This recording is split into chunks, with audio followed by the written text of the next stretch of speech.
Решила съм да ви поговоря малко за любезности или по-скоро за любезни хора. Не случайно кръстих стихотворението "Любезен човек". Искам да ви напомня да внимавате с прекалено любезните хора. Да не би да се объркате случайно в разбиранията си. Това е стихотворението, а пък то се намира в първата ми стихосбирка, която се казва "Осъзнаване" и може да я закупите от Озон.бг. Приятно слушане! Любезен човек. Разминахме се в очакванията и разбиранията, в усмивките и мълчанията, в работата и ежедневието, в чувствата и надеждите. Разминахме се.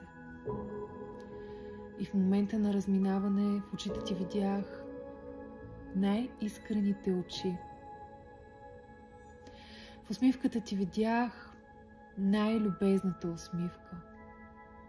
В думите ти чух най-благите думи. И когато ти отмина, осъзнах, че ти срещна най-влюбения човек.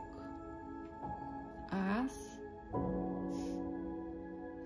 най-любезния.